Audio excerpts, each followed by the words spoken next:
Welcome to Blinkers Off with your hosts, Jared Welch and Aaron Halterman.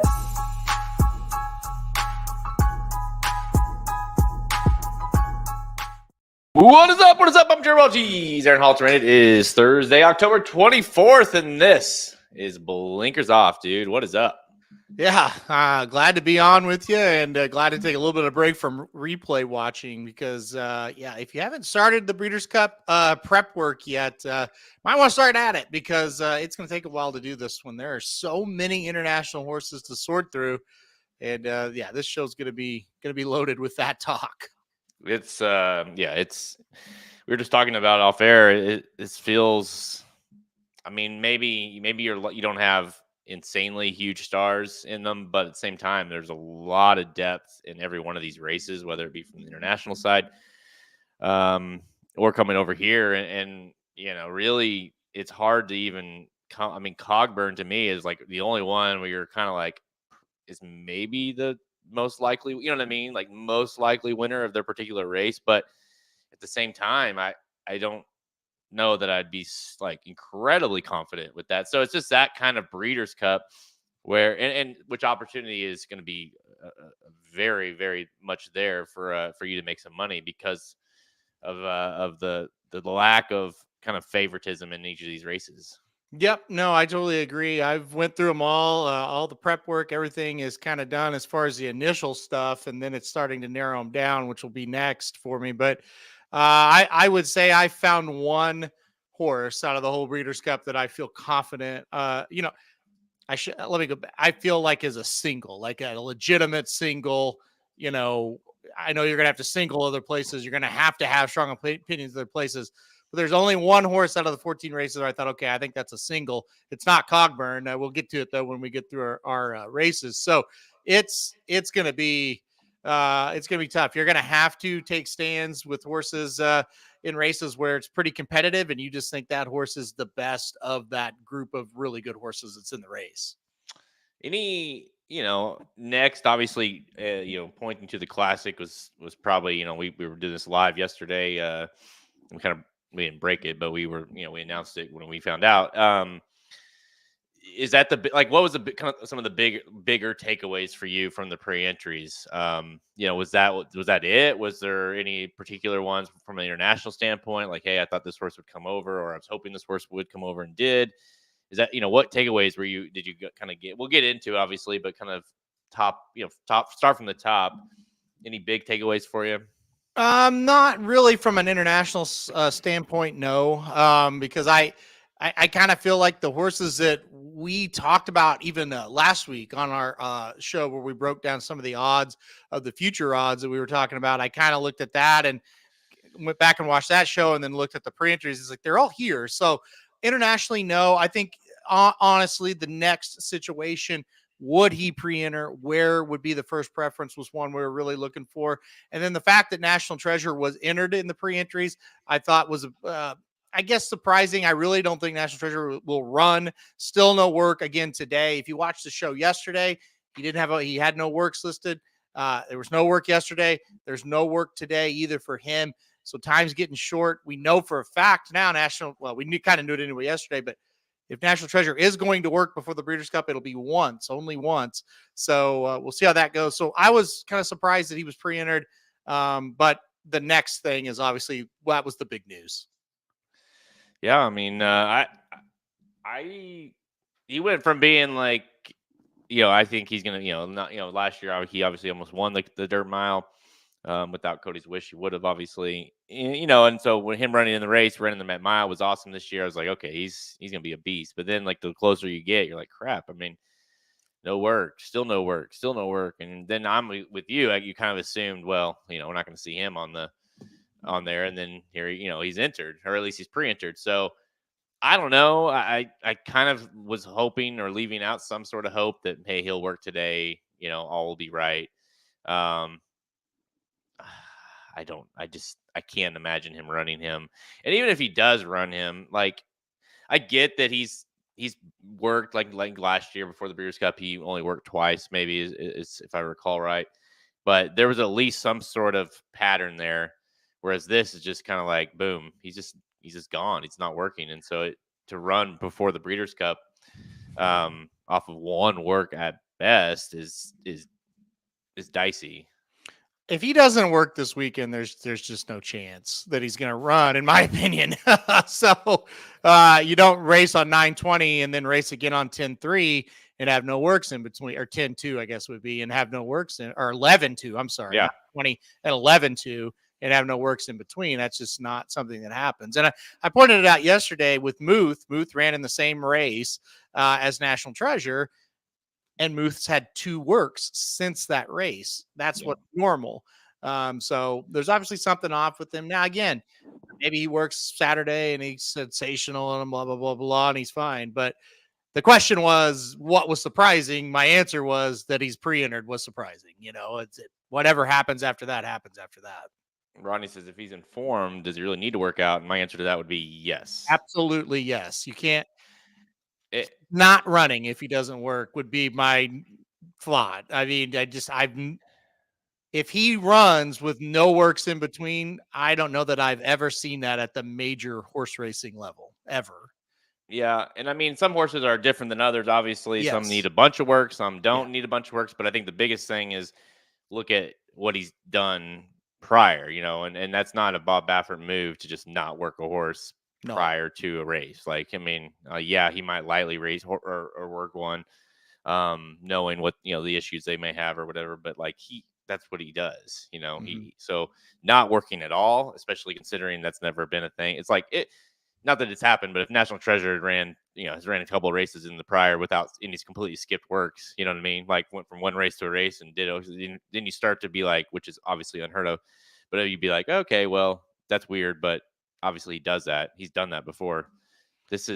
You don't like to see like something new, like a new issue, a new, like, I guess, he's okay. He's going to run. It's like, I don't know. The one thing you say, especially with Muth in the race as well, supposedly in the race, I don't think they're going to run him is the thing. If he doesn't work, you know what I mean? Yeah. Like Bob's not going to like just run him to run him, So I think I wouldn't be surprised to say or hear that, okay, he's not running now, here in the next couple days. Yeah, I would think that's right. I would the question is, there ever been a horse without a work leading up to it? And the answer is I have no idea. But what I can tell you is, if that's happened, it's been very rare and it's extremely uncommon and it's not normal, right? For any trainer, let alone Bob Baffert. So it is what it is. And people were getting mad at the pre-entry show yesterday. And I was like, look, I'm just telling you the facts of what's happening. I don't have any, I'm not at the barn, but I'm telling you, look, I follow this every day and this is something's not right here. So, and even if he works this weekend, it's kind of weird to only have one. So it could be a situation where there's a little tiny problem and they're kind of waiting and they don't want to like work him in front of the Breeders' Cup vets and then he gets scratched. I mean, that's a thing that's happens at the Breeders' Cup. So there's all kinds of little things that it could be. The only point I'm trying to make is this is not a normal thing. And this is not everything's fine. There's something going on. To what degree, I have no idea. Yeah, you don't just not work a horse, So we'll see. I wouldn't be surprised if, it's almost like, oh, well, like we wanted to run, but now he's on the vet list and now he's not going to run now. You know what I mean? So yeah. Almost like our hands are tied sort of situation. So we'll find out. Obviously, as it goes now, I mean, we're kind of assuming he's not going to run, but we'll get into that race. So let's just get to it, guys. We're gonna dive into the 2024 Breeders' Cup pre-entries for each of the 14 World Championship races at Del Mar. Who do we like? What horses were a surprise? Which ones are most vulnerable? We're going to answer all that on this show and more. Let's go. Let's see. Thankfully, the Breeders' Cup has done a good job and has it posted on their site. So let me pull that up.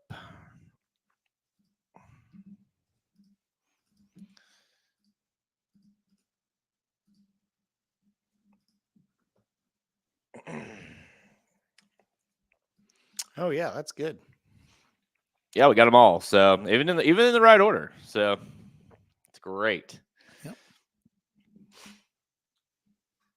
Next Friday and Saturday, that's November 1st and 2nd at Del Mar. It was the 41st running of the Breeders' Cup World Championships. And we'll kick things off here. The pre-entries are out. Obviously, we'll find out the official entries. If you guys aren't familiar with how it works, is basically the Breeders' Cup will announce the pre-entries, who's running what, the first assignments. Some horses have second assignments, that kind of thing. So you'll see here, not listed. We have also eligibles. You'll see down here, like Minty is the first preference in the Juvenile Turf, has second preference in the whatever.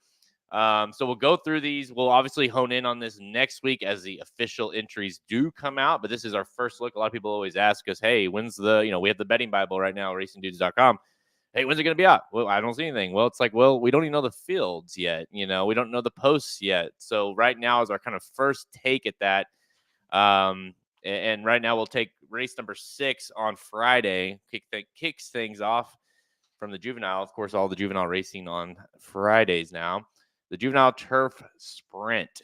And obviously this is a doozy. It's a tricky one every year, but you do have speed a lot in this race, typically year after year, that wins. How did you look at this field? Yeah, first thing you want to do with these pre-entries, you need to really, when you start handicapping, just what you're wanting to try to do is gauge the talent of each horse, because you can't factor in things like where do they draw and who's riding who and things like that. How are they doing coming into the race? That stuff you'll want to do later. When you get these pre-entries, look at the talent of the horse and say, hey, is this horse talented enough to win this race? And so that's the big thing that you wanted to do here. This is I really think an international horse is going to win this race.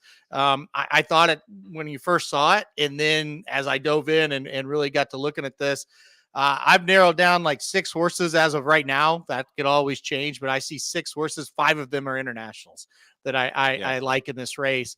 The only United States horse is Governor Sam. I do kind of like him.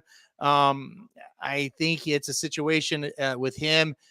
He's really proven himself at this distance and in similar races. But unfortunately, I mean, these international horses, they are very good. And you said there's a lot of speed in this race. Usually a lot of these international horses have speed, which is different.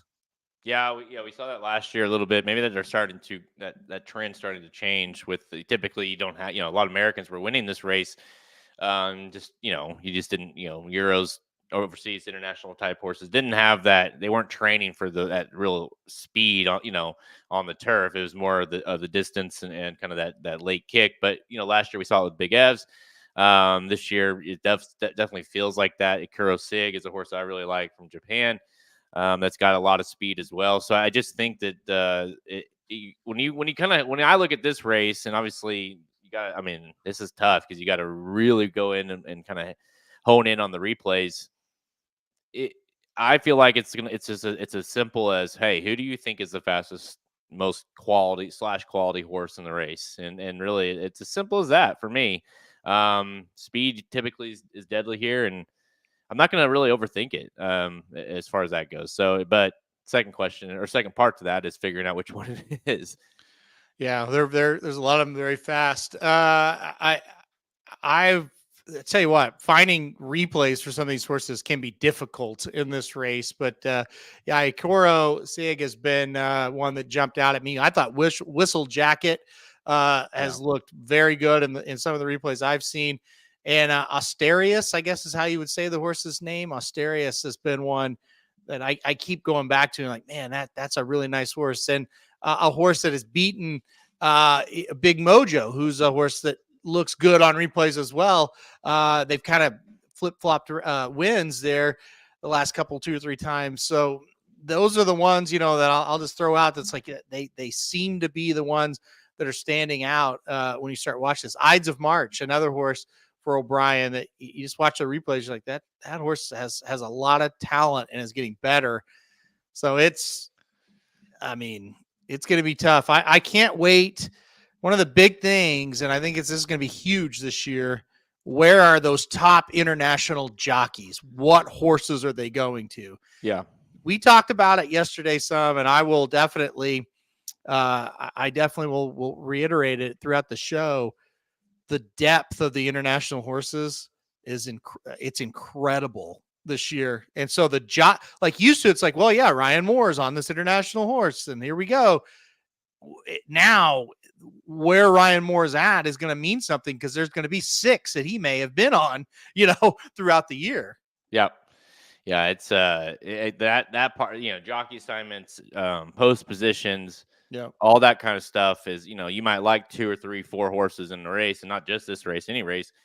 And it might come down to that, honestly, where it's like you might need that as far as picking your top pick, right, to kind of be like, all right, that's kind of where I'm going to hone in on here. But yeah, we'll find out obviously next week as we hone in on this. I do see Kevin and Rodney. You're leaving off, so Akira Sig. I guess you're okay with getting out on the first leg here if you're kicking off things. That's tricky. You've been really bullish on him, and he does Japan, man. Japan and the way they're coming in on these races, they got more horses here than they've ever had before, and he's fast, man. He's real fast, and so I think that it's just, again, I'm not saying I don't like Whistle Jacket, or I like several, obviously, but he's one I would not leave off my tickets. Yeah, I can't find his first race, but his second race looked pretty good to me. So, well, Kevin, I guess you can just give me your money if you'd like. Let's go to race number 7. This is the NetJets Breeders' Cup Juvenile Fillies. So we'll kick things off for these 2-year-old fillies as it pertains to the Kentucky Oaks and that kind of stuff, that trail at least. But listen, this is an interesting race because you've got a couple of Bob Bafferts in here, and non-compliant being one of them who's looked good, but at the same time, Immersive has looked really good for Brad Cox as well. American Bikini, another Japan horse, is getting a lot of attention from the betting side of things, early betting anyways. But horses, 11 horses entered or pre-entered into this. Not, this is really it's kind of basically what the field is, right?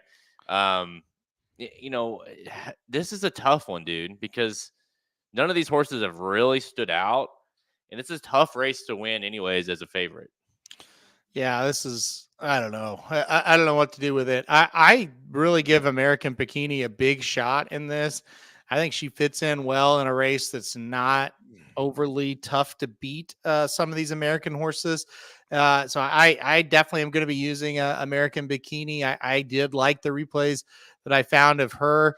I think Immersive obviously is one, and non-compliant that are ones you got to look at. But boy, the more you look at this could go a lot of different ways. There's not a ton of difference between like an Immersive and a Lacara, right? And it's like, talent wise, they're pretty similar, and so you got to be careful, because you don't, to me, in my opinion, you don't want to take too short of a price in races like this, where the difference between a 2-1, say, and a 6-1, or even a 5-1 and a 10-1, it's not that big of a gap between these horses.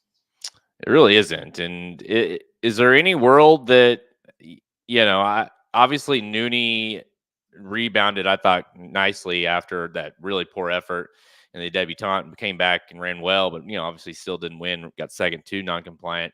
Is there any world in your mind where it's like, hey, Nooney was the horse we've been touted on earlier in the year as being not only the best 2-year-old filly, but maybe Bob Baffert's best 2-year-old period, and then she's kind of faltered. Now it's like, hey, I didn't even use her, and here she goes and wins. And is there any world in your mind, like, are you going to use her at all?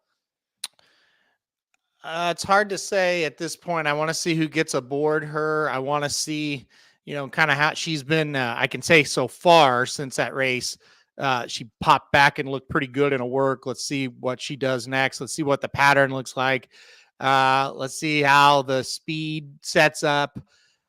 I think the only way she can win is if she gets a lonely lead there at Del Mar. As of now, I don't have a ton of interest, but that could change, based on how the race actually looks once they draw it. Yeah, this is, we always ask this question when it comes to these 2-year-old races, when, as far as the dirt races this is such a tough division anyways, but, are you particularly psyched about anybody moving forward, that you think is exciting maybe as they progress into the Oaks Trail next year? Well, it's always a hard question to answer, but no would be my answer as of now. I think we have some growing up to do for some of these. I don't think any of them are quite at an elite type level right now. That's for sure. Could they blossom? Maybe, but as we go into it, not as much. No. All right, guys, let's head on to the next one here. This is the Breeders' Cup. This is race number 8 on Friday. The John Deere Breeders' Cup, Juvenile Fillies Turf, and you've got 21 horses total that were entered into the race. Several, or at least one, has second preference in the Juvenile Turf Sprint. Obviously, not all of these horses can run.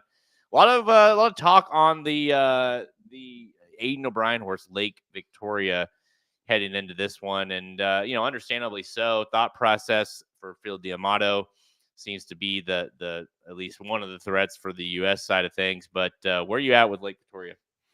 This is the horse that I think is the most likely winner of the 2 days, based on right now. Obviously, it could change based, on posts and all blah, blah, blah, all that shit. But she's better than everybody in this race. I will be very interested to see how many of these European runners actually, international horses actually come over, because I don't think they can beat her. And I really don't think our horses over here are quite as good.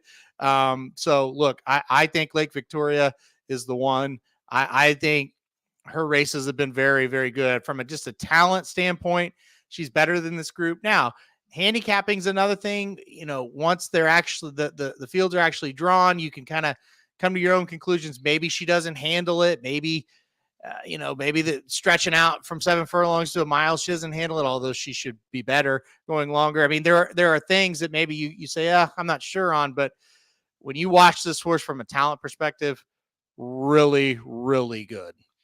Yeah, this is a horse that Aiden O'Brien, daughter of Frankel, and has not lost a race, and really the last couple has not looked like really close to losing. Now, going from 6, stretching out a little bit to a mile, but shouldn't be too big of an issue really for her, especially the way that she's bred. So yeah, I mean, she's the one, right? And it's such an interesting trend too. We talked a little bit about this because this has been a race that the Euros have not done well in, and but I think you look at a race like this and you're like, okay, well, obviously she's very, very good.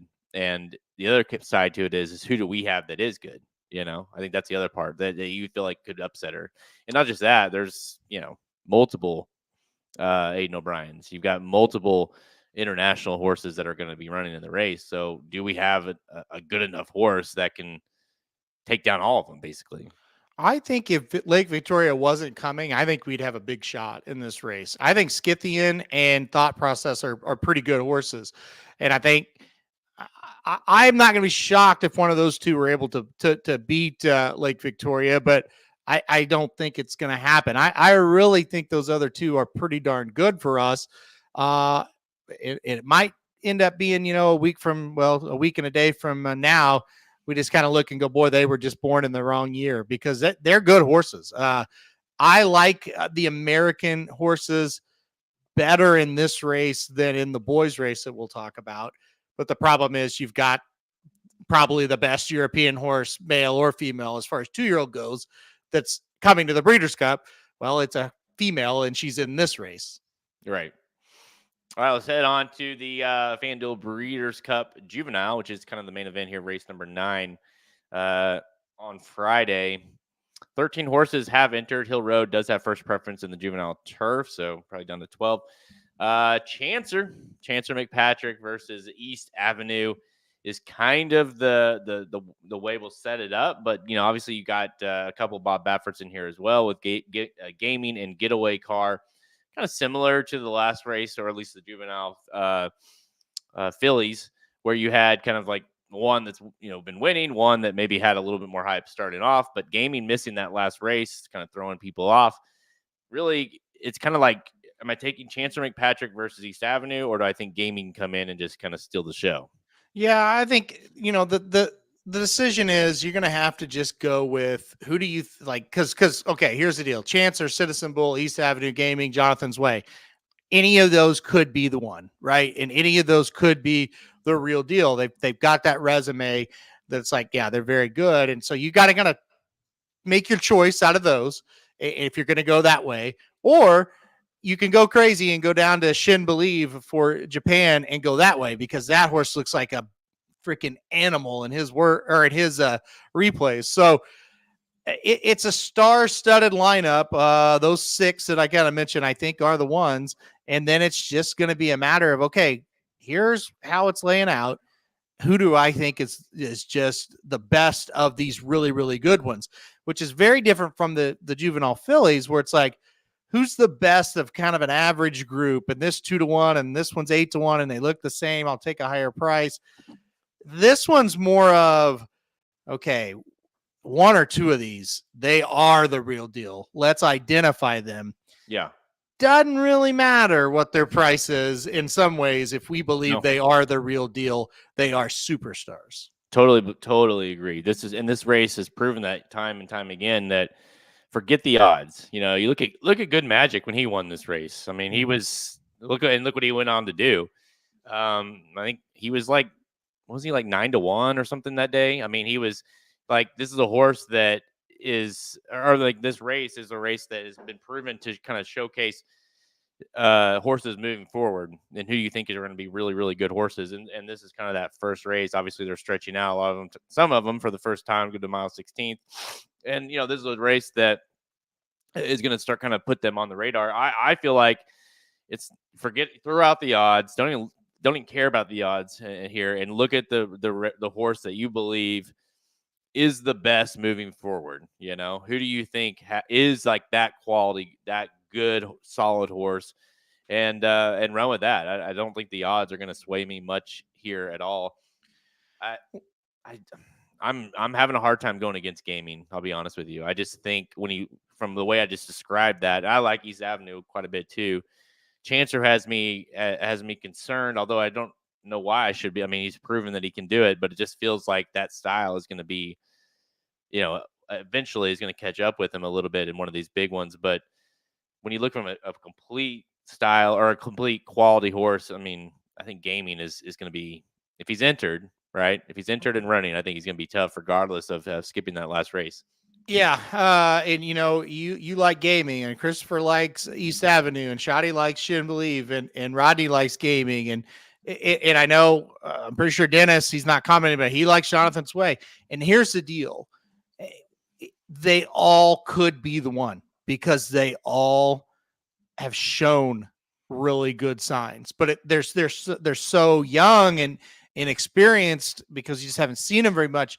It's hard to decipher, okay, who truly is the one and who kind of maybe a little bit phony. And so that's kind of to your point where you're saying you need to study and you need to pick the one, and you're either going to be right or you're going to be wrong, but one of them is probably going to jump up and be the real deal. So that's, to me, what makes this really exciting, and what makes the Juvenile Filly not quite as exciting, because there's a lot of prospects in this race, and they all look very good. And we've seen it before, though. You know what's going to happen. They're going to turn the corner, and a couple of them are going to be those horses, and then the other ones are going to be like, oh, they weren't quite as good as what we thought. Yeah, the Godolphins they love this horse, and you know, for good reason. Look at East Avenue, the way this horse is. I mean, 1 by 8 on debut and 1 by 5 in almost a half there in a grade 1. Mm-hmm. The next start. I mean, the hype's there, and it should be. So this is not going to be an easy task whatsoever. For whoever wins, like the fact, are you concerned at all? Does it matter? Like, because you know the fact that gaming or that Pratt is going to ride Chancer versus gaming, is that a tell for you at all, or do you not look too much into that? Well, I don't think it's means too much one way or another, because you know he's been on Chancer a lot. If he'd rode both of them just once, then maybe that means more. But you know, he's the regular rider of that horse, so that's not that big of a deal to me. I think it would mean more if he would have chose gaming. Then I would have been like, whoa, that's something, right? Oh, for sure. Yeah. It almost feels like you kind of got to stick with him. But, you know, gaming gets IRAD, so it's not that big a deal, I don't think. And So look, I think if gaming is who you think he is, I wouldn't mind having Irad. I think it'll be fine. So and you're right. We're sitting here talking about this, and we haven't talked about Chancellor McPatrick that much. All he's done is won 3 races in a row in impressive fashion, falling to the back and picking them up and laying them down every single time. So the doubt is like, okay, he can't do it again. Can't do it again. Well, what? He keeps doing it again. Yep. Um, Yep.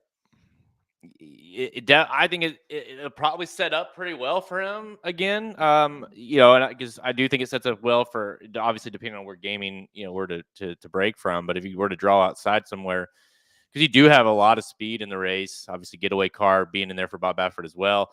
Since the Bull won gate to wire last time out, you got to think if whatever that horse is, whether I think it is probably gaming, that they would assume is the best horse in the race as far as the Baffert farm goes, that they would want to make sure that pace is set up right for him, especially after that last effort. And again, Jonathan's Way's got speed.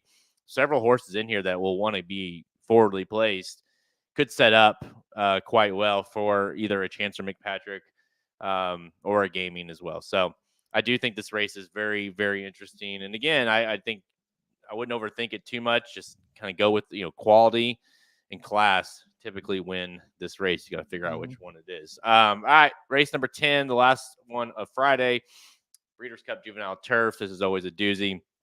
And, we talked about the Philly side of things for the internationals. How do you feel about who's coming over for the internationals on the male side of the juveniles? I can already tell I'm going to be sitting here like Tuesday afternoon finalizing the Bible, and this is going to be the one race that's left. This is going to drive me nuts, this race.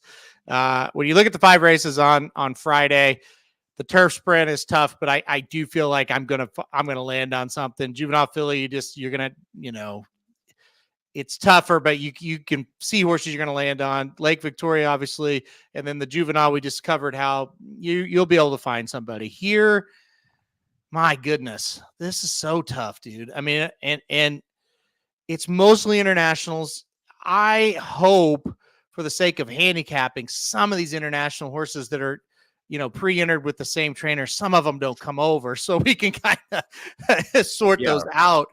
But so many international horses, and then you got the Zulu Kingdom, who I really like. You got Tenacious Leader, who almost beat Zulu Kingdom. So there's a couple Americans as well, but out of all the races, the 14 we're going to talk about, this is the one that I just don't have a good feel for it yet.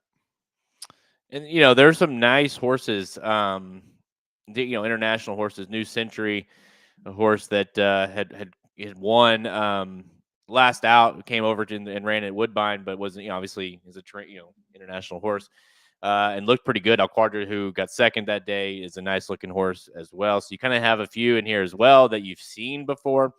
Over here, as well as some new shooters. So yeah, it's tough, man. Like and that's the thing too. I don't hate, I really think Zulu Kingdom. How can you not like Zulu Kingdom? It's perfect 3 for 3. He's trained by one of the best turf US trainer we have in Chad Brown.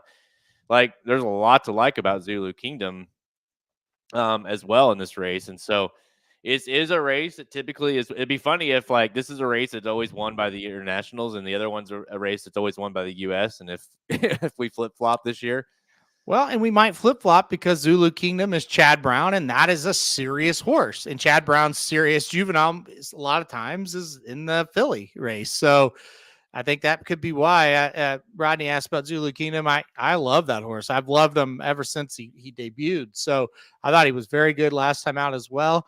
Henry Matisse, I guess how you say his name. I think he's very good. I looked at the current international odds yesterday when trying to kind of decipher, and the favorite of this race is 5-1.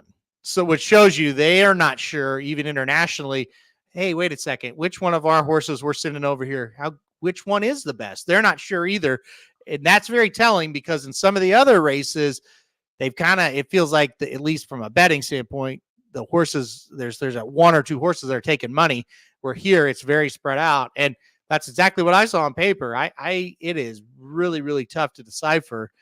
And again, it's going to be a great race if they all come, but at some point, I wish we would say, oh, trainer X isn't bringing this one, he's bringing this one. You know what I mean?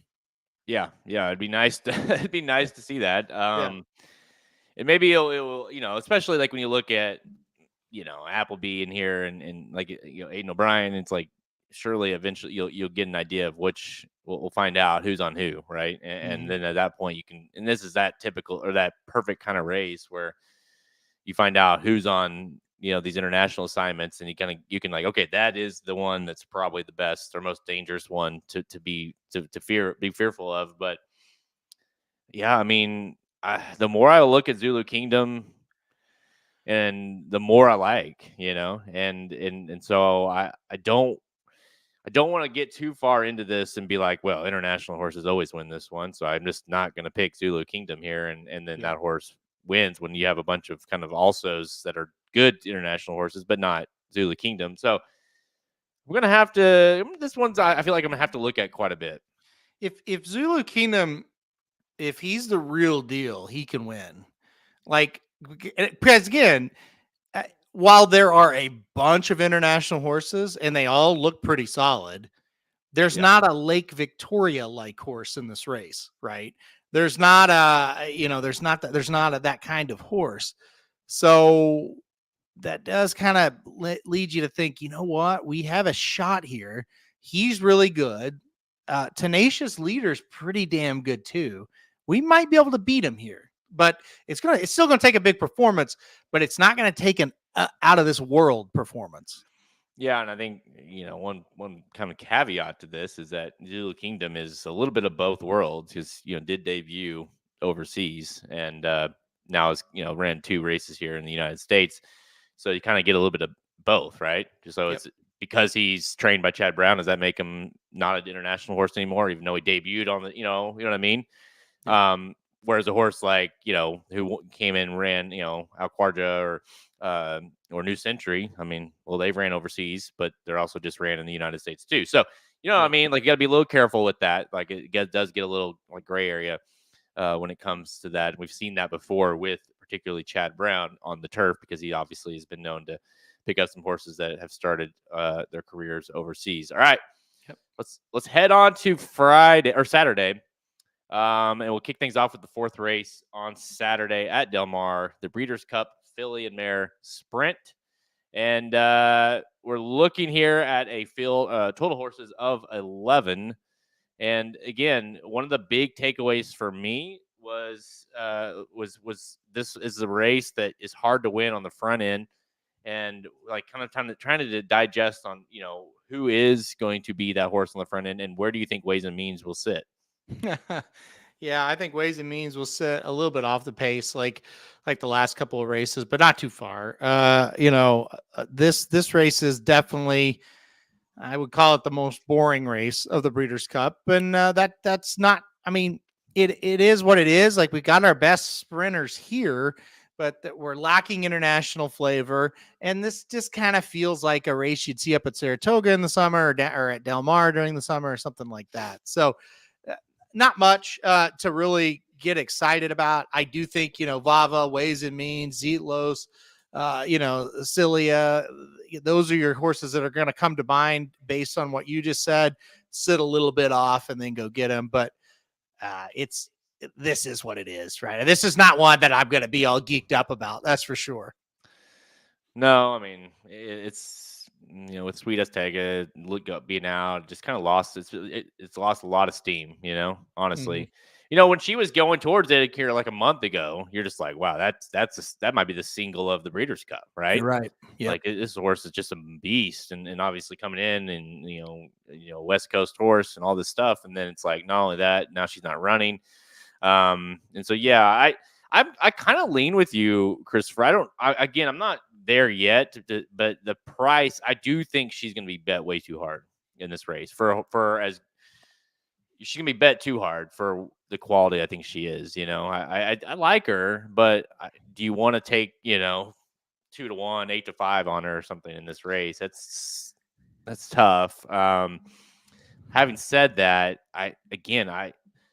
it's really, really hard to win this race gate to wire, and I just some of these horses that are going to try, I'm a little concerned with that as well.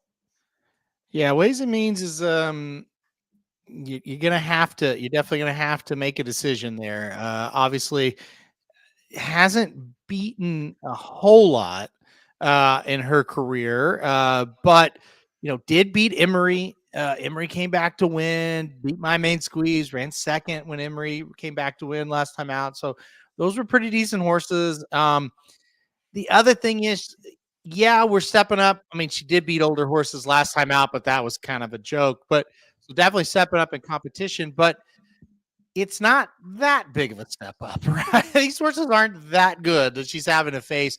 They are definitely better. You're just going to have to decide, are we going to take a little bit of a short price, or are we going to maybe try to beat her? Yeah, I'm with you here. It'll be interesting to see with the odds and kind of the morning line odds, but just based off this field, and, it's kind of the angle too. Like, it's tough when you have horses like that are kind of cutting back, right? And the reason they're cutting, we see that a lot in the dirt mile, where it's like, okay, these are horses that couldn't make it going long, and now we're cutting back to this distance, and we'll see how they do here. I mean, I couldn't disagree more with that comment, to be honest. I personally, it gives you pause, I think. Why? Well, it's whenever, why did they not try to run her on at a mile the whole time? Because she can't do it. Exactly. So if she was that good at a mile, obviously, why did you keep running her? Why didn't you keep trying to run her there? Because she's better going one turn like this. Like to me, I get what he's saying.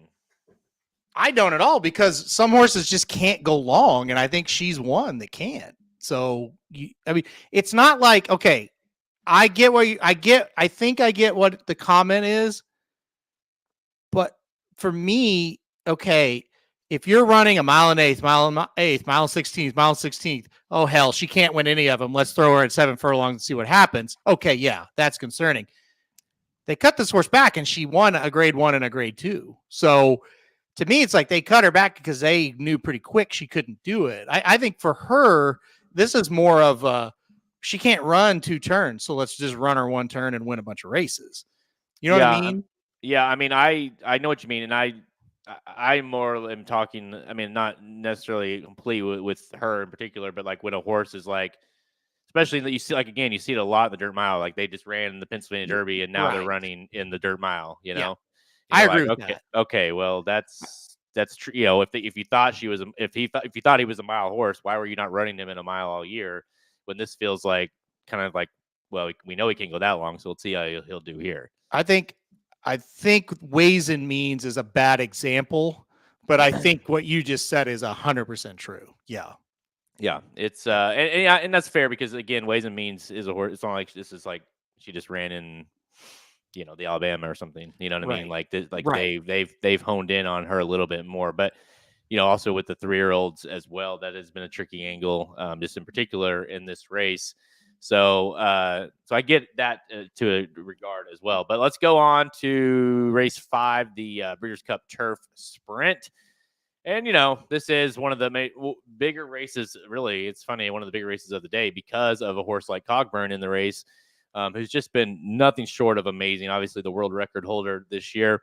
And now you've got, kind of the Euro invasion trying to see if they can take him down. And you made a mention of this yesterday when the pre-entries came out. It's like, okay, well, there's not a lot of U.S. horses because they all know they can't beat them. Mm-hmm. But the Euros apparently are like, okay, well, we'll give it a go. Man, I hate this because he's my favorite horse in training, and this looks tough to me. I mean, I think he's up against it, to be honest. Bradsell is super good.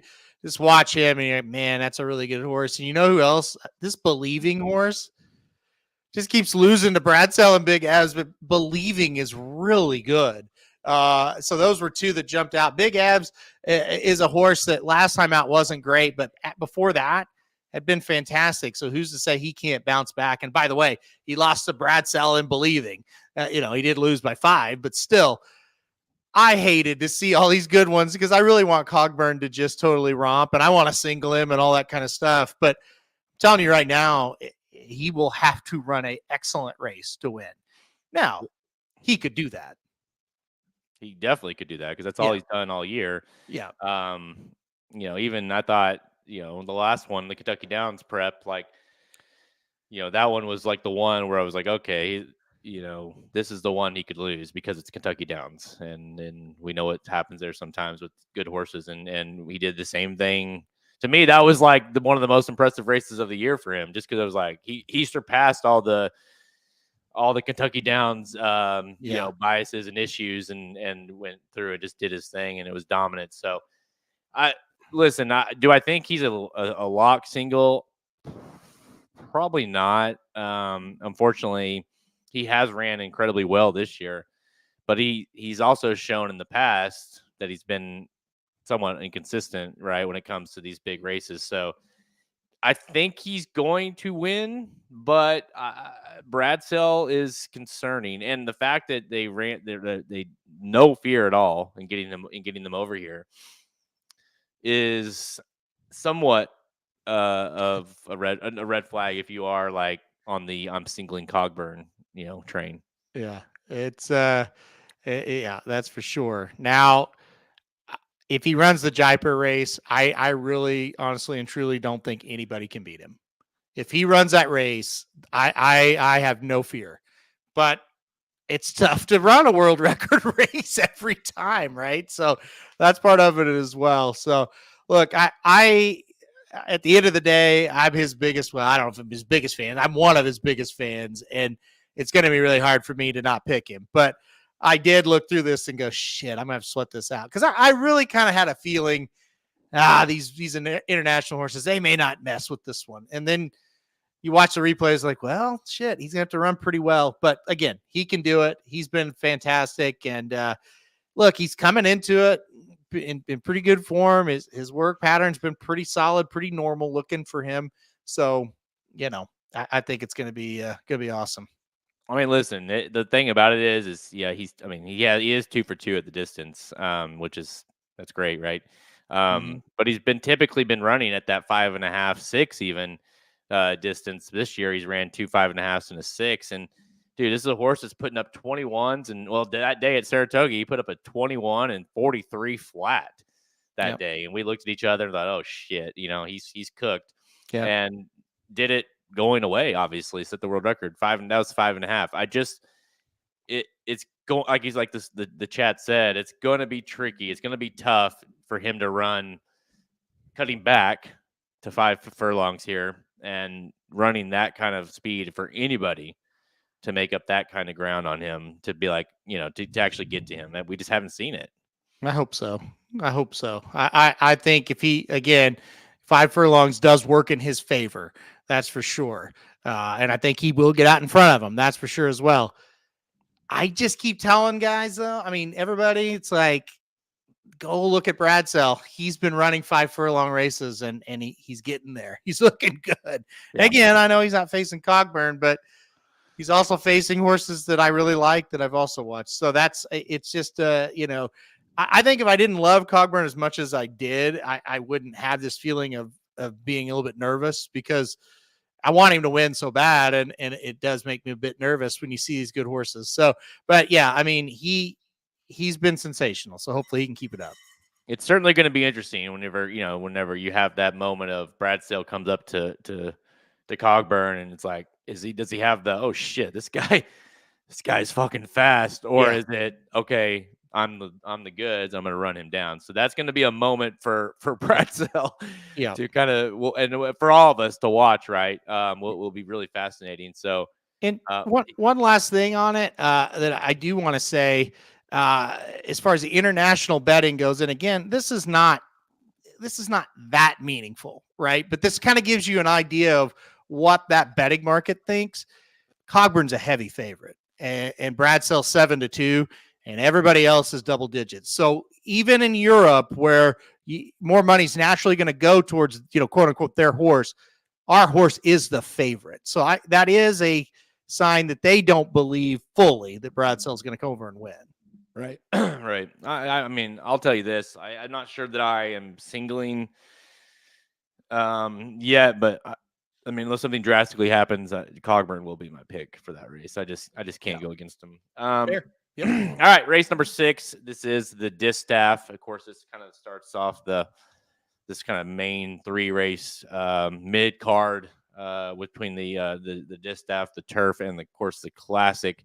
And you have 12 horses entered here, but really all eyes are on the 2 horses, Idiomatic versus Torpedo Anna. You got the defending champ in Idiomatic against the Kentucky Oaks winner, the horse that damn near won the Travers, Torpedo Anna. The older horse versus the 3-year-old. Is anything swayed with you at all here, Halterman? Or are you? I mean, is there? I know you're on the fence, not necessarily on the fence, but it's creeping in your mind about Torpedo Anna, and maybe she's a bit tired. Yeah, I think it's the question that needs answered. There's no doubt about that. I kind of said, hey, we're going to analyze her work pattern. We're going to see how she looked leading up to some of those big races versus how she looked leading up last time out to her race. And I hate to say it, so far she kind of looks like she looked leading up to the race at Parks last time out, more so than the Travers or the coaching club. It could be a little bit that, hey, she's getting a little older and she kind of understands. It could also be that she hasn't had that last work. Maybe we get that fast work or, that kind of thing. But it is kind of the debate, right? And Idiomatic is the big challenge. There's no doubt about it. And then Awesome Result, obviously, from Japan as well, is one that you can definitely take a look at. So, when you analyze this race, at least for me, it's Anna, it's Idiomatic, it's Awesome Result. If anybody else wins, I'll just throw the papers up in the air. I just don't think anybody's up to the level of those 3. I'll tell you what, and I don't know that I'm going to pick against Torpedo Anna, but it's not going to be easy for her. I thought Idiomatic ran one of her best races of her career, really, in the last out in the Spinster. And on top of that, here you have a horse, an Awesome Result, who's coming in. Oh, just a cool 7 for 7. Has won at distances. Is like they've consistently ran this horse at 1 1/8 or longer. 1 1/4 last time out, she won. They ran her at 1 mile and it's 5/16. She's won. Just been dominant over there. Now, what is she going to be over here? We'll find out. But the more I've watched her, the more it's like crept into my mind of like, it's not a 2-horse race like I kind of envisioned this thing being going into it. So she's certainly on my mind a lot. Awesome Result. And, this you can't take away from what Torpedo Ann has done all year. Kentucky Oaks winners, the last 2 3-year-olds have won the Kentucky Oaks, or have won this race, also won the Kentucky Oaks. You can't. There's no way this schedule has not been grueling on her. You can't. There's no way. Now, I think it was totally understandable that she bounced a little bit last out after that Travers. So I assume that she'll be a little bit more fresh here.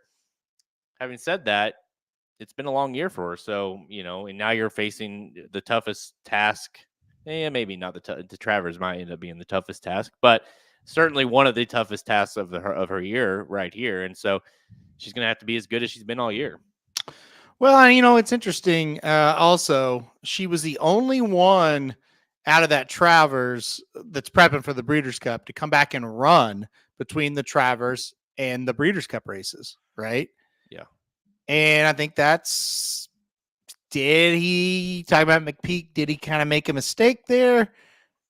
I think that kind of plays into it a little bit, so it's very interesting to kind of break down, okay, who are we going to see? Because I'm with everybody that likes her, and I'm very, very well beyond her in this race, but the best version of her is going to win. I don't know that it's real debatable. Maybe you could get Awesome Result. Maybe if you're a big fan, maybe you could make a case there. But I think the best Torpedo Anna is better than the best Idiomatic. I really believe that. Yeah. It's just a matter of, are we going to get that best horse? And that's the decision to be made. It's tough, man. Like it's the more, because yesterday I was like, if there's a horse I'm going to throw out between like the the main three, it would be idiomatic. And the more I've kind of looked into the race and thought about I'm like, man, I don't know that I can do that because, God, this horse has just been so good in the last, 12, 16 months. It's just been unbelievable. Has lost 2 races since June of last year. And they were one was just an absolute bonehead ride, 2 back in the Perslinson. Yeah. Probably, easily the best horse, I thought. And then the one before that, randomized, got her that day. And obviously we know she's better than randomized. Both of them were by heads, very narrow losses. And then otherwise, this horse has done nothing but be dominant, has won the Breeders' Cup Distaff last year. So you just got to be careful being like, okay, this is she's cooked. She, on the front end, she'll get cooked. I don't know. You could be looking at this and like, she go in and we go gate to wire, and you thought, oh shit, no, I mean, she's just that good. So I'm not there saying I'm going to pick her, but I'm also not throwing her out like I thought I was going to. Yeah, I think that's I think that's smart. But again, when they draw and everything like that, and you really deep dive into it, that's when you can kind of make your decision there. But I think just as a broad of, hey, is she good enough to win? I think the answer is absolutely yes. I mean, we saw her do it last year, albeit against a weaker bunch, but still, she's good enough to win. It's just, what torpedo end are we going to see? You got to just make that decision. All right, let's head on to race number 7, the Longines Breeders' Cup Turf on Saturday. And, this is a tricky one because City of Troy in here would make it easier as far as picking an international horse. Rebels Romance did win this race 2 years ago. And so obviously he's good enough to win this kind of race, but you also have several overseas horses coming in. Illinois is another one that I think is very interesting in here for Aiden O'Brien. But, we don't this is very clearly a international affair. It has proven to be that over the last several years, and just based off of who's entered, from a U.S. standpoint, Far Bridge is kind of our best hope here. Which, no offense to Far Bridge, been a quality horse, says a lot. And so it's another one of those cases, dude, where you're trying to handicap the best of the international group that's coming over.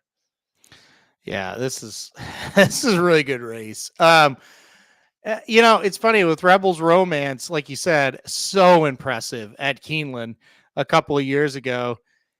And I don't know if you remember what happened, but his next race that next year was over at Maidan, and he did nothing. Then he fell. Do you remember him falling in the Bowling Green? Yes. Oh yeah. Yeah. And then it's like, okay, well, he won't fall in the Hirsch. Well, he might as well have. He was terrible in that race. And it's just like, okay, I guess he just fell completely ass off form and we'll never see him again. And what's he done since? He rattled off 5 in a row. He did lose 2 back. And then last time out back in the winner's circle. And you go back and watch the races where he's back on his feet and back winning. He looks a hell of a lot like he did when he won this race in 2022. Yeah. And if you remember in 2022, I was in love with this horse, right? And then I was like, wow, I got really lucky. I guess he just wasn't that good. I missed him. And now he's back to being really good. And you look at the set of races that he's been in this year, and you kind of look and compare those to the set of races he was in 2022. And how he's looking, it's pretty similar. So here he is back. I don't know what happened for a year, but he looks awfully good right now. Yeah, you were not the only one. You and I both loved Rebels Romance that day. The one biggest mistake I made that Breeders' Cup was not playing. I had this idea and vision to play this huge, straight Rebels Romance into Flightline double. And I think it paid 5-1 or something crazy because he was 6-1 almost. Yeah, because Stone Age was the horse that everybody loved in that race and that year. And so that was just anyways. But yeah, it's total just. It's almost like he's like, I thought we were done. I thought I won the Breeders' Cup. I thought, wait, I got to run again? I got to keep running? Shit, now I fell over now? Fuck that. Now it's once he's honed him back in, obviously he's back. I don't know, man. I like the fact that, he's done it. He knows how to win this race. He knows how to win over here, although not all of them have been great. Right. But the more I've like kind of looked at this race, I'm like, like because I think it kind of like been in your mind, at least mine, where it's like, man, what happened to him? He's kind of fallen off, and you have those envisions of all these bad things that he did afterwards. But then you look at his form overseas, and then you look at kind of coming over here. It's like, could I be kind of disregarding him too much? Like, Yeah. is there a chance, dude? I don't know that there is, because you don't have that big time international horse. I mean, like obviously, if City of Troy was in here, you would, but Illinois, like I don't know if you really have that kind of horse. But like, is there a chance that you get a decent price on him again? I do think he'll be the favorite, but 7-2 or something. Like, do you think that's possible? I don't know. I think at 3-1, probably 5-2. I don't know if we get all the way up to 7-2 or not. Yeah, it'll depend on where he draws and stuff like that. I think if you remember in the Bowling Green that day at Saratoga, he was getting ready to dominate. Oh yeah, when he fell. And I look back and I think, what if he didn't do that and he won? And what if that him falling screwed him up for the next race? And then so it's almost like if you draw a line through those two races, he really only didn't show up one time. Now, again, hey, if you take out all the bad, he's really pretty good. You can't do that. But you do kind of look at it and go, well, maybe that kind of screwed him up. But yeah, it was unexplainable how bad he was there for those three races. I think the price is going to be okay, though. Long answer to the question, because there's not like superstars, but there's a lot of international interest from a lot of other horses they're very good. Yeah, I like Illinois a decent amount. Do. Sounds like he's got a foot issue, according to the chat. I have not confirmed that, but that JRB, or I don't know how you say that horse's name. I like that horse as well. Yeah, and Shariar or whatever. I like that one. So I like Emily Upjohn, but we'll talk about her in a little bit, because she does have first preference in the filly and mare turf. But this is. I don't know. I think Rebels Romance is we'll see. I once we kind of hone in a little bit more here, but I think I will be obviously so good at the Breeders' Cup. Knows how to win this race, obviously, because he did it 2 years ago. All right, let's go to the Classic, the main event of the 2 days. This is race number 8 on Saturday. 16 total horses were entered, but obviously not all of them will run here. How about this, boys? Next is in the race. Next is running in the Classic. That's been the big news of, or maybe the big surprise, or the thing we were hoping to see, and he's in. But this race is just so good, dude. It's just it's got everything. It really does. I mean, maybe the only thing, if you want to be like real specific, is the only thing it's lacking is like that really good older US horse. But other than that, but you have several really good ones. I mean, very good ones, I should say. With like Arthur's Ride is good. City of Troy obviously is just such a huge story around him. Japan has multiple options. Fierceness has been incredible most of the year, but also not in some. I mean, next being in the race is just, Sierra Leone has done his thing all year. It's just a really, really good race, dude. Yeah, and it does have the best older horses from the United States that we have, at least. Whether that's good or bad is another thing entirely. But yeah, this has everything you would ever want in a Classic. It's just fantastic. And I think next being in the race just totally throws it into another level as well. Whether he runs poorly or he runs good or great, just having him there, it adds to the storylines of this thing. That's great. The build up for it. It's funny because I took City of Troy and I moved him over to the turf to see, okay, how would he match up with these horses on the turf? If I was looking at his time forms and his race replays and all this stuff, I'd single him in the turf. Yeah, right. I swear to God, and I'm not trying to be over dramatic. If City of Troy was in that race, he would be a single for me. That's how good I think he is. This is just a different ball game, and that's going to be one of the tougher decisions that you're going to have to make. It's so tough, because it's like it's like if this insanely good football player or something, Patrick Mahomes or whatever, and like, he's like, oh, well, now he's playing wide receiver this week. You're like, what? Yeah. You're like, he must be good because Right. he must be good at it, because why would he do that if he wasn't? Because they're playing the Browns, like they could win that easily with him as quarterback.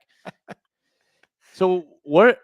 That's the thing, and it's not like some random dude has this really good horse all of a sudden. It's Aiden O'Brien. I mean, it's the best trainer in the world. It's just wild.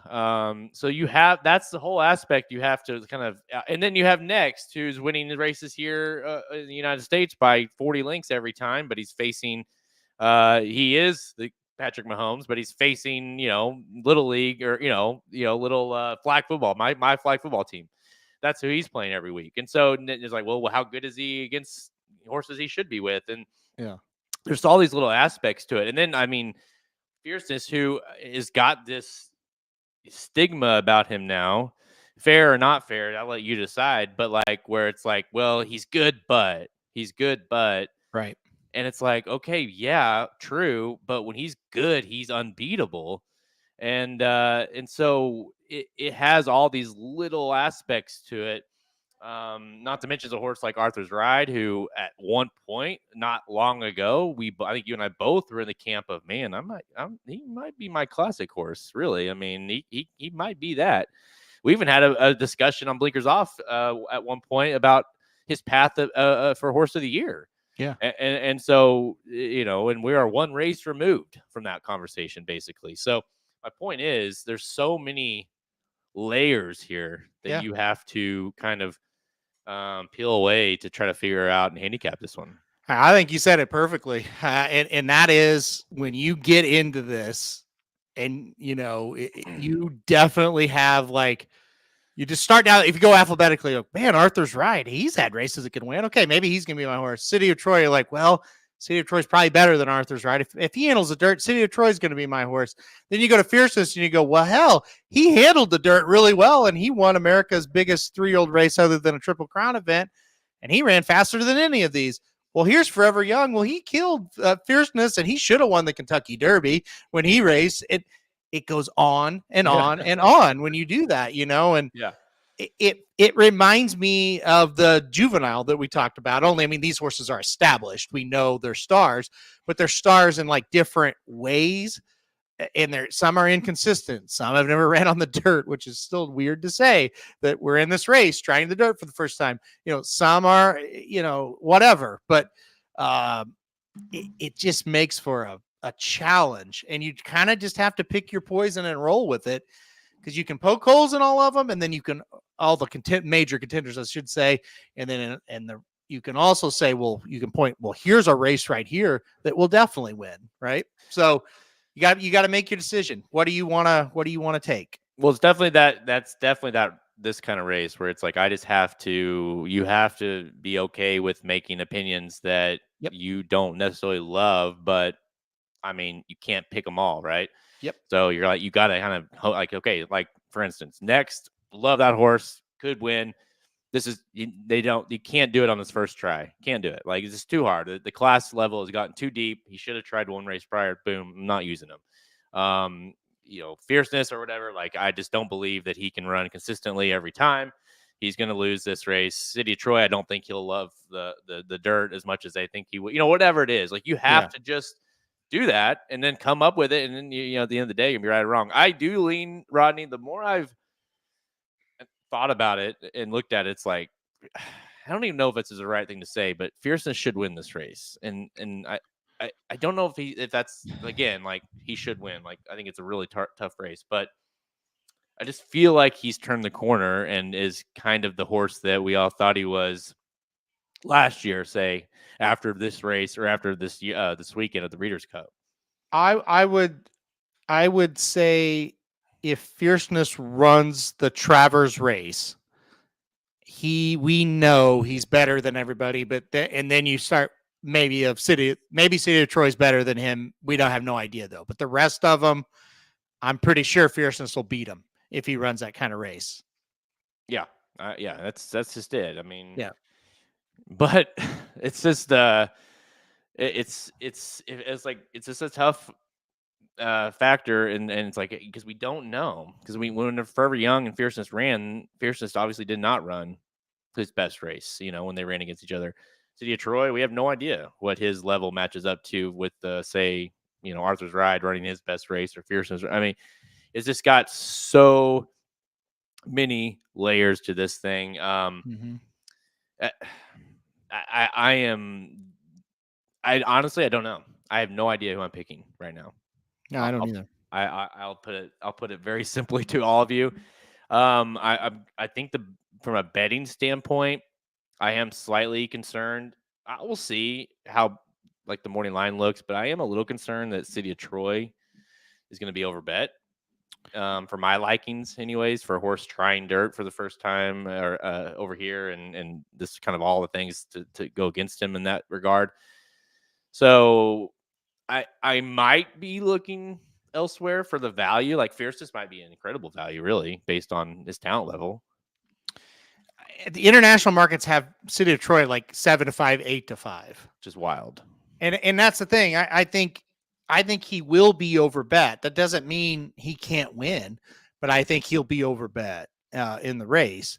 But I still may pick him, because at the end of the day, I may go, well, maybe that's what he should be, So it'll just be interesting to see how, you feel about it once the entries do come out. But yeah, I mean, you're going to get value. If you don't like City of Troy, I think you're going to get the price you want on everybody else. But that's just my guess as of right now. Listen, this is, we've been following the Breeders' Cup closely for 15 plus years. And this is, I think, from a top to bottom, maybe the best one we've ever had, classic wise. Just pure talent and yes, we've had Pharaoh in there, and we've had Flightline, which I'm not saying this is the best from a talent perspective, but from a top to bottom across the board, and kind of the question marks and the betting aspect is right up there, man. Yeah, Pharaoh, Flightline, the year Knicks Go won it. The Gun Runner won. If Gun Runner and if Arrogate would have been the same him, that may have trumped it. The Gun Runner, California Chrome one might trump it, because you had two huge headline horses. But I'm with you from a depth standpoint, from a top to bottom. This might be the best one. And I also, not even so much a top to bottom, just from the standpoint of what a betting puzzle this is. Because, and I've said it a lot on the shows, I'll say it again, usually the classic, it's like, here's 10 American horses and here's one weird international horse that's just going to try it, and you really don't think it's got a shot, right? And that's a different handicapping experience than this. Yeah. This is a wild experience to handicap. So this is a one, obviously, we'll be going over lots more over the coming week. Let's head on to the next one here. So, the Breeders' Cup Classic, this doozy of a race, maybe one of the better ones ever. And here we go. We're going to follow it up with the Breeders' Cup Filly and Mare Turf. This is race number 9. 17 horses have pre-entered in here as well. And, I mentioned it a second ago, Emily Upjohn for Gostin, the legend John Gostin, is one that I have a lot of interest in here, but definitely one of those international type races, dude. Yeah. It's going to be another one that you're just going to have to make some decisions on from an international standpoint. Just not a lot of horses I like from the United States that I think have a good chance to really win. Maybe can kind of, round out the Exacta Tri-Soup or something like that. But I like Emily Upjohn quite a bit. I like Wingspan a little bit as well. I mean, but you can run through 5 or 6. Cinderella's Dream, a horse that has come over here and won a couple. So there's quite a few, and you're just going to have to make a decision on that. One thing before we move on completely, one thing we should, if you're listening, our friend John White will have on next week, but I would like to kind of, maybe that'd be a good discussion point. Like, this is a guy that's done the Breeders' Cup morning line for years.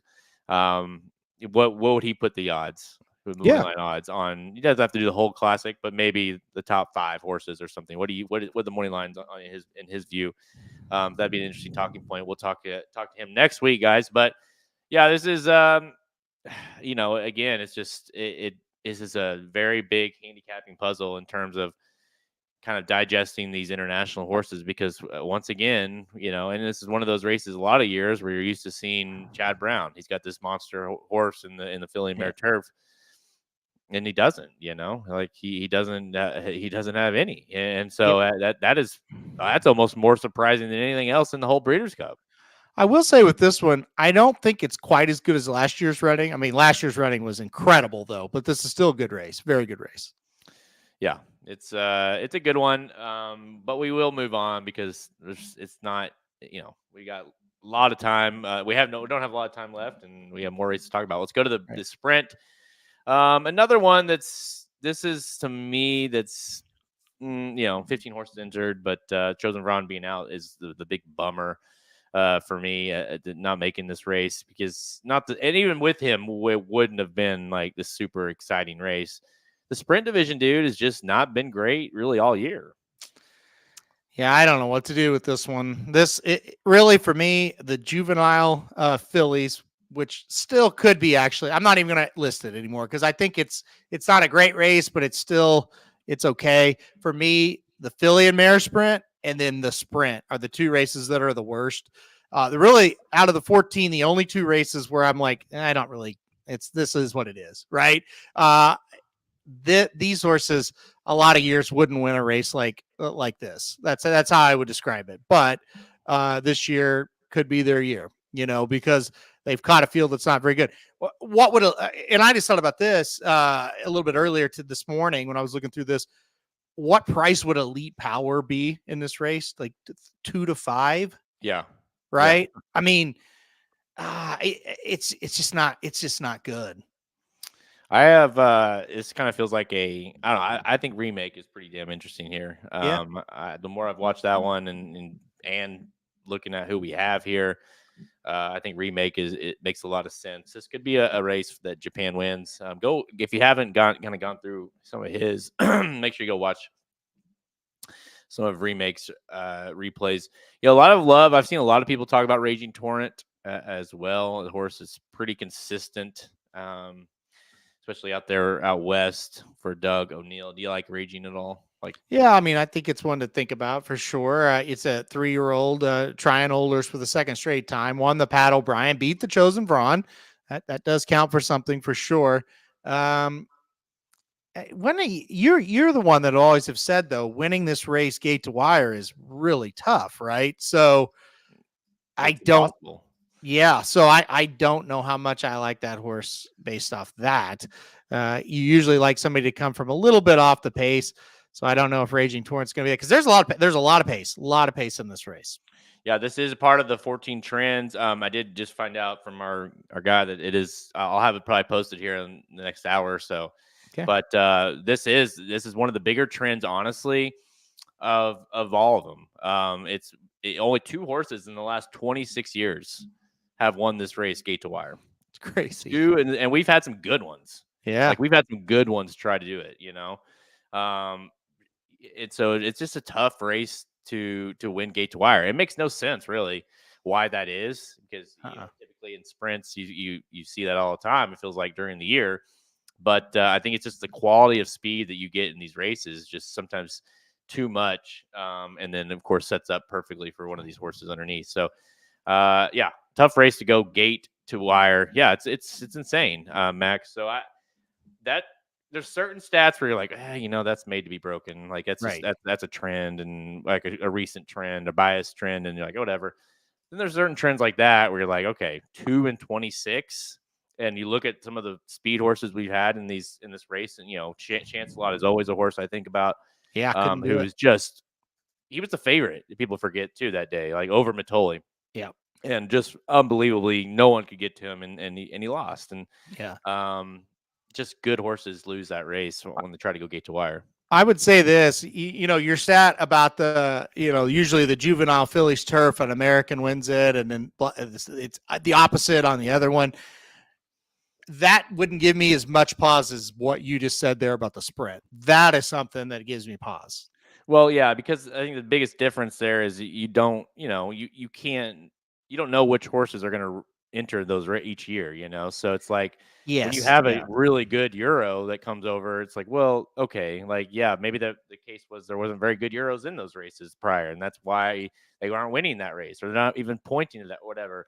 But when Right. you have very consistent, typically not too many international horses anyways in the sprint over the years, and that kind of 26-year kind of history to look at, it's pretty telling. So you can do it. It's not like it's an impossible stat. It's happened twice, but I think sometimes when it comes to like, hey, do I like Raging Torrent or do I like Remake or whoever it is? It's like, well, I think I'm going to lean towards the stat a little bit more. So, all right, let's go to the. This is race 11.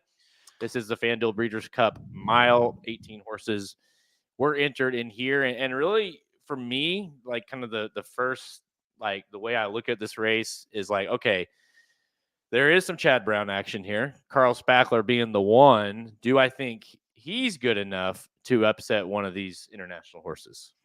Yeah, I don't know. It's you get to liking him until you start looking at all the other ones. It's like, well, Diego Velasquez and Henry Longfellow and Notable Speech and Porta Fortuna.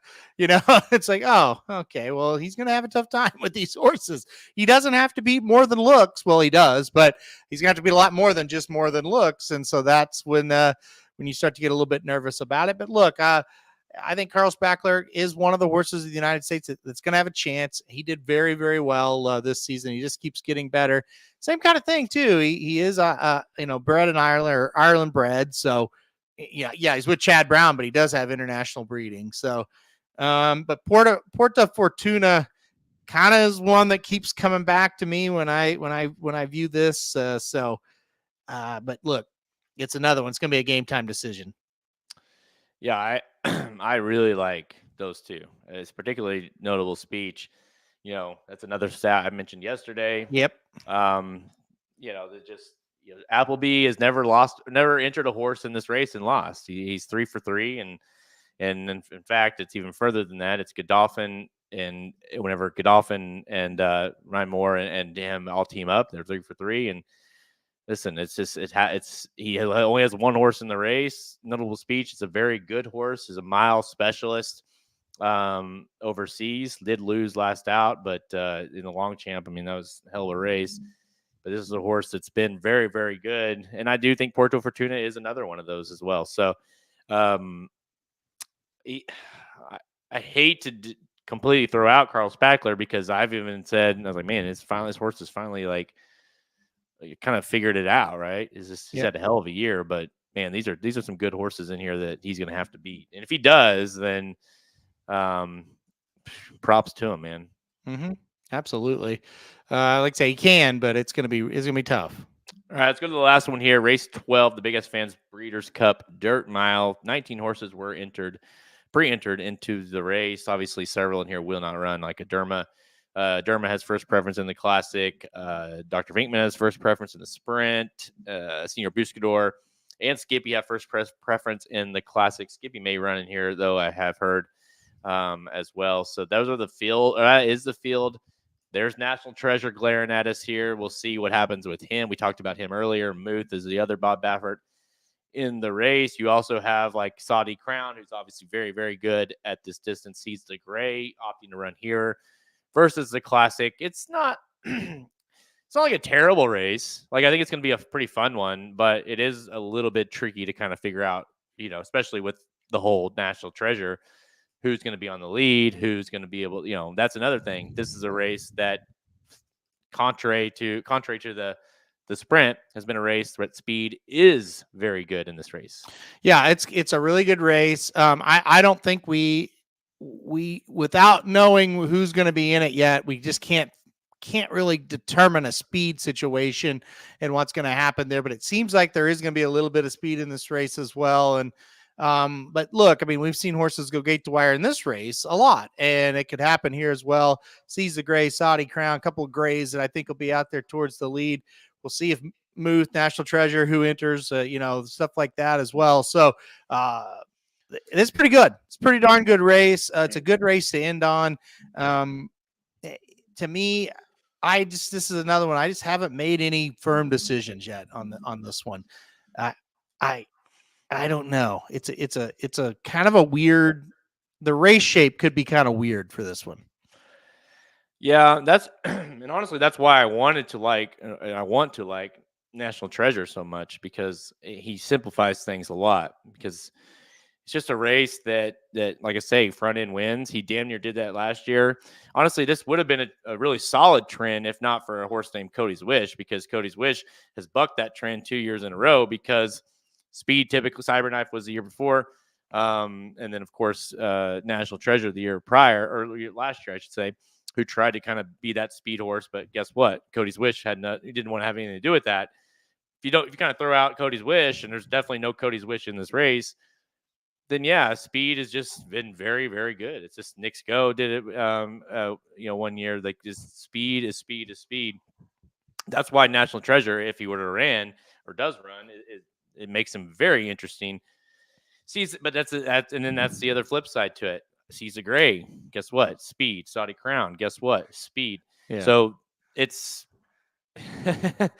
yeah. I challenge that. I bet you will. Nick says if Caesar Gray wins the race, he will never watch horse racing ever again. Yeah, I think he's lying there. Well, here's the thing: he's going to be bet, and you know that. Yeah. And listen, I mean, he won the Preakness, he won the Pennsylvania Derby, so he can win the Breeders' Cup Mile. I don't think that's going to be that's the most unlikely thing of it all. But yeah, I don't really know yet on this one. It's definitely a lot of mystery until we actually get the fields. Because a horse like National Treasure pulls out, or even like a Muth pulls out, something like that happens, and all of a sudden a horse like Cagliostro or it might get in, and it's like, okay, I kind of like that horse at a price. So definitely just on a holding pattern when it comes to this one. Yeah, I'll just say, I'm just kind of speaking out loud here. I really, really hope that National Treasure does not run here. Really? He doesn't run. Because if he enters, I'm going to have a heart, yeah. Because I've had my mind set that he runs in this race, he's going to win, because he obviously almost did it last year, and speed is, like I said, I can't keep saying it, and he's got speed, right? And he knows how to do it, and that's the way he likes to run. And so I don't know about you, but Saudi Crown, like, I just don't trust, man. I do not trust him. Mm-hmm. I like that horse, and he certainly could win. It's Brad Cox. He knows how to win this race. Damn near did it with Cyberknife. He did it with Nick's Go. I don't trust him enough, So, and I definitely don't trust Caesar Gray. Although, wouldn't be surprised if he won. I'm not like Nick. Right. So I don't know. I just hope National Treasure, and even further, say he doesn't run, I don't trust Muth either. No. Well, sometimes their horses are in this race because a mile is just perfect for them, like a Cody's Wish, like a When Life Is Good was in it, stuff like that. And then sometimes people are in this, or horses are in this race because of what you talked about earlier. They can't cut it in the Classics, so they come here. And so you kind of get the second, also Rans a second string, and that kind of makes it tougher, in my opinion, to handicap it at times. Yep. Yeah, Kevin, unfortunately, given what we do for a living, we have to make a pick. So that is unfortunate. I would skipping it, like I will definitely have a light bet in this race on the betting Bible, but I will be I'll have some sort of a pick for this race. So I can't skip it. I might use AI though. I might just see what AI does. Yeah, there you go. And copy and paste what they do. But yeah. Listen. Yeah, Rodney, he did. But that one bad day at the office was really, really bad. And honestly, there was no excuse for that bad day at the office for him that day. And so, and I think further, it's not that I'm going to use just that race to be like, I don't trust him now. A horse that's been MIA for so long, came back once, looked really good, but then now it's like, what was that last race? I don't think he's got enough. Like, he could win. I'm not going to sit here and be like surprised if he were to win, but that's why I don't trust him, because I just don't think we've seen him enough recently. I think, and this is pure speculation, I don't know anything about his situation. I think he might have somewhat of, I think he's got like a breathing issue of some sort. The way he quit that day there's something, right? Well, and it explains the weird gaps kind of between his races in a way as well, because like if you displace a pallet, that basically you have to have a little surgery, and you could displace it again easily, but surgery usually will kind of fix that, but you're out, about 60 days, and then you got to get him back into shape and all that kind of stuff. So, maybe he has a little problem with displacing. Maybe he's got a little, sometimes they have to have a little throat surgery. Some things might cause him to not breathe. And I say surgery, these are very minor things, but it takes time to get him back. And when you see a horse that, man, they ran really well, and then boom, they just don't run a step, that's usually what it is. It's some sort of breathing issue. So, there's a timetable where that's going to pop again, basically, is how I've been like led to believe, or what they've kind of described it to me. So that could be, maybe a little bit of his problem. But look, he has, when he runs, he usually runs pretty good, except for that last race. Yeah. I definitely I mean, the way, like, I always say this, and I think it's, it's good way to handicap a race or look at a race. It's like, well, if a horse, like, it's like, well, before Sweet Azteca just didn't enter, but like, that's why I was still going to be like, you know what, if she enters if she runs, like, I'm probably going to have a hard time not picking her, because like when they run so poorly, where you're like, okay, something happened, right? Mm-hmm. When it's like she gave her best effort, she got second or third, and you're like, okay, maybe she's a little tired or whatever. So I think that when he ran that badly that day, you're like, okay, well, something happened. So yeah. But yeah. That's a look, I guess. Any final thoughts as we wrap up the pre-entries? Yeah, a lot of work to do. Definitely a lot of work to do. Hopefully, I've got everything kind of squared away until we get to Monday evening. I think 6:15 Central Time is when they'll start drawing the races, and then it's all night session and Monday and Tuesday. So yeah, I got to get the prep work done. Got to get all the replays watched, and then and just make those final decisions when the entries come out. It's going to be nice, though. I mean, although I am sad that we're not going now that it's gotten here, I'm like, yeah, I miss going. But at the same time, usually we're not only on a race to get the Bible out or whatever, but we're also on a race to hit a flight or get on the road or whatever. So that part is a little nice. I remember one year we were, was it the Derby or the Breeders' Cup, where there was some changes and stuff had happened, and we didn't even leave my house until like it was like dark. Derby on the night we were, the day we wanted to leave, but we had so many changes to do that we were like, and we were driving. Thankfully, I think it was in Kentucky. Yep. Was that the Derby or the Breeders' Cup? Yeah, it was a Derby. Okay. Yeah. Yeah, we literally didn't even leave till like 8:00. Like, okay, well, we know we're gonna be driving late tonight, so it's nice to have that where we're like, we are home. We can get this stuff out. We can get the updates out. It's gonna be easy. But yep. The handicapping will really officially begin. Yeah, my advice, Halterman's advice, would be to obviously use this weekend to go through all the pre-entries, or the ones that you think are going to run. Look at the replays, watch it, but don't make any official opinions. Just to where it's almost like where you have the knowledge of watching these horses in the United States all year.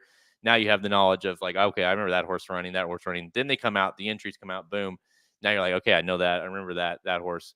Because I think sometimes what will happen is if you get too, even like Ikuro Sig for me, like I'm kind of need to back off that a little bit, because I'm like, I don't want to be too on him that I'm just have blinders for the rest of the field. You know what I mean? Yeah. So you kind of look at the replays. Hey, I like that one. I like that one. That one didn't impress me as much. And then when the entries come out, then you can really hone in on it. Yep. Nope. That's exactly what you're going to do. So it should be a fun next couple of days. I always like the, the prep up to this, because it does kind of, I like the Breeders' Cup better than the Derby. It does kind of feel like our Super Bowl in a lot of ways. So it's exciting. And I am way looking forward to not being there. I don't, I'll be completely honest. I don't have any, oh no, we're missing out feelings at all. Well, you're getting old, so it makes sense. So exactly, you're got to hit that bedtime, and that. But that West Coast, Halterman, you might call today after the Classic. That's right. You might just log off. We Yep. will be live, guys, during, I don't know, we haven't really finalized the schedule yet, but we'll definitely be live for that 3-race stretch and several more, both Friday and Saturday at the Breeders' Cup. We'll be watching it with you guys, and so that'll be fun. Yep. To be able to do that when we haven't been able to do that in years past. So, yep. I know mostly you're missing out on the press room. I mean, I know that's the one thing about Halterman that he doesn't tell a lot of people is he secretly loves. Oh yeah. Kind of getting with the press and meeting and catching up with them, seeing how their years have been, and he loves a few of them in particular. So I know that. I mean, have you reached out to them, letting them know that you're not going to be there? Oh yeah, sure. Yeah. My colleagues, that's what I'll miss the most. My colleagues. Yeah, my wonderful colleagues. Now, yeah, that was definitely something that I am looking forward to not having to deal with all those people. Hope you guys have a great Breeders' Cup, though. I really, really hope you guys do.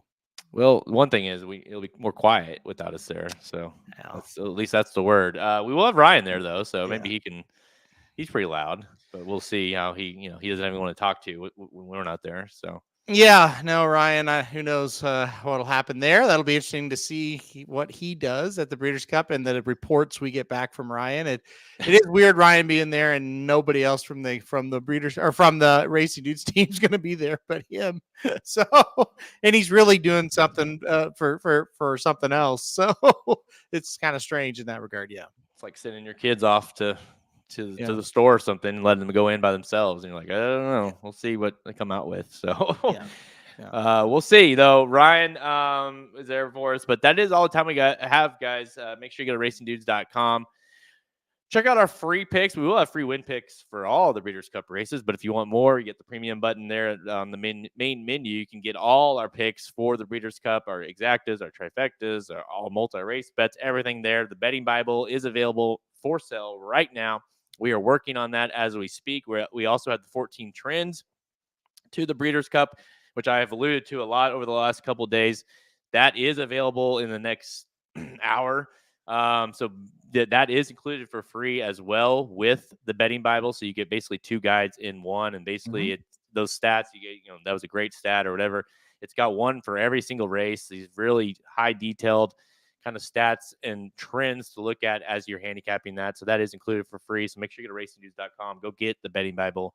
Now we're on Twitter at racing_dudes, Instagram, Facebook, and TikTok. You can find episodes of Blinkers Off by visiting our podcast page, Apple Podcasts, where you listen to. We're there. Go to YouTube, search Racing Dudes. Make sure you hit that like, notification bell, and subscribe because we will have a ton of content, more content headed your way, as well as those live shows on Friday and Saturday of the Breeders' Cup. Next week, guys, we'll finalize the time and let everyone know. John White will be live with us next week on Blinkers Off, on one of the Blinkers Offs we do. I'm sure we'll do multiples. And we'll get his take on the upcoming Breeders' Cup. And obviously a guy needs no introduction, so that'll be fun. John offered, he's retired now, and so he offered his time, and obviously he'd be very, very busy this time of the year normally doing his Breeders' Cup morning lines for the Breeders' Cup. But this year we're going to get the inside take of John this year, so it'll be fun. Yeah, we'll have John, I would say probably like Tuesday-ish maybe. We'll have our regular show, of course, on Thursday, that lineup, and then the lives on Friday and Saturday. So, yeah, we're going to have a lot. That's the plus side. We're going to have a lot of content for you guys since we don't have to travel. That's right. Kevin, this is why you're my guy. You're my hype guy. All right? Appreciate that. That's why Halterman pays me so much. Yeah. That's right. I know how to hype.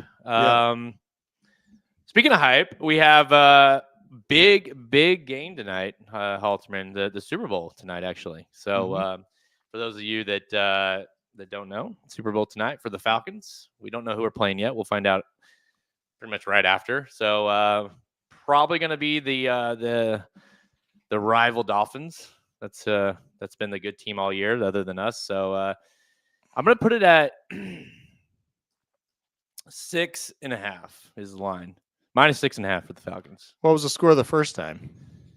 I'm trying to remember the first. We've played them twice this year. The first game is 22-6, I think. Second one was like 18-7 18-12 or something like that. So it got closer, 1 possession game, but so I think 6.5 is fair. It's pretty good. Are you going to play all the players? Or are you going to? Yeah. Okay. Yeah, we're playing all of them. They're all playing tonight. So no parents upset with that tonight. So okay, good. Well, if you're gonna play them all, I'll pick the other team. But if you're gonna you're gonna try to win, I'll pick you guys. Yeah. No, it's probably a good thing that the dad is not there anymore, because he'd probably be upset tonight when I don't, when I only play all the actual starters. So. But yeah, Super Bowl tonight, 7:00. I will, you're always my first text, so I'll let you know. Yep. So, we'll be are waiting. you taking the Falcons in the -6.5? Are you going to play all the kids or not? I'm playing my starters. Yes. Okay. I'm going to take Falcons -6.5 then. Okay. All right. Fair enough. So you're not going to do the right thing. So I think you'll cover. When it comes down, I'll look over to the sideline and I'll see the kid on the bench, and I'll look at him, and then in my mind I'll think of you. Yep. 6.5, and I'll Cover. look at Yep. And honestly, last time we kind of dominated until they had really late in the game. They had a long run and for a touchdown, and so it made it close. So I feel like that. I mean, they should win, but a lot of pressure. Target on your back. You know how it is. So. They want it bad. Let's just see how bad they want it. Yep. That's what it's going to come down to. And they better just tell them they need to cover and stop the BS. Like, just get to 6.5. Get to the number. I mean, you need to realize that's all the only thing that matters. The draw is beginning at 4:15 Pacific time on Monday. I just saw that email. So. Yeah, 6:15, and we'll be live for the draw. Obviously, that's a live show we forgot to mention. We'll be live for the draw, 6:15 Central. Yeah. Any Magic Mike show? I don't know what time they're going. Probably usually they go at 4, right? Central. They're going to be at 1 Pacific. Okay, 1 Pacific is what Magic told me. Now, what that means, who knows? But he told me 1 Pacific. Well, let's see if they got scheduled. They do have 3:00 Central, which is 1 Pacific scheduled on our back end here. So let's plan for that here in 10 minutes. So stay tuned for that. Just hang tight, guys. All right, guys. Thanks everybody for tuning in. Lots of good talk here for the Breeders' Cup. Obviously, we'll be back next week with more and more Breeders' Cup content. Until next time, I'm Jared Welch. He's Aaron Halterman. Good luck this weekend, and good luck handicapping for the Breeders' Cup. Thank you for listening to another episode of Blinkers Off. Join our horse racing community at racingdudes.com and follow us on Twitter at racing_dudes. Want to make money betting horses? Bet with the Racing Dudes.